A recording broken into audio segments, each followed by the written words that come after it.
CSGO, training on deathmatch is a necessary evil. On one hand, it takes time, but on the other, it helps with aim. Most players are aware of this, and the majority do train or at least warm up on deathmatch. But what benefits are you getting from training on deathmatch? I tried to test this out over the course of a month. I played 30 minutes of deathmatch every day. I dedicated myself to the task as much as I could, and I played as well as I could for those 30 minutes. Keep in mind that days are not consistent. On some days, I would feel worse than others, and that could have influenced my results. I'm not a fantastic player. I would say I'm somewhere around DMG level. Nonetheless, I wanted to see how my skill would improve, and I decided to do this training scheme for a month. I knew I had to keep the variables the same, and I tried my best to do so. I only played on servers where there was a maximum of 18 players. I would try to keep the training at roughly the same time every day, which landed around 9 PM.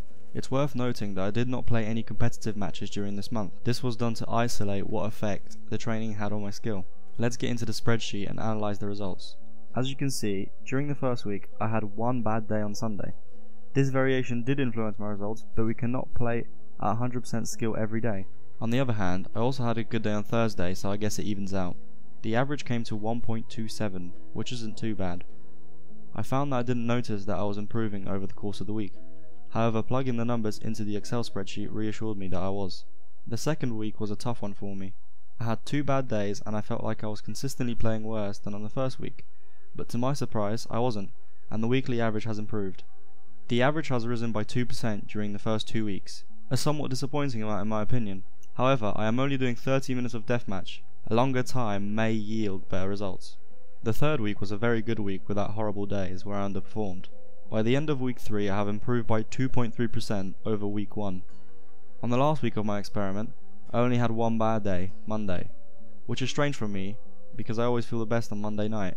However, the rest of the week was good. Great scores across the board.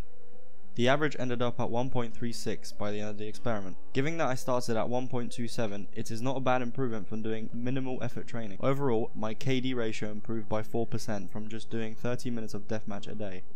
If 4% doesn't sound like a lot to you, you could try this experiment for yourself. Try it with an hour or so of training. I will attach a clean copy of the spreadsheet so you can use it for yourself. Thank you for watching, and I hope this has helped you out.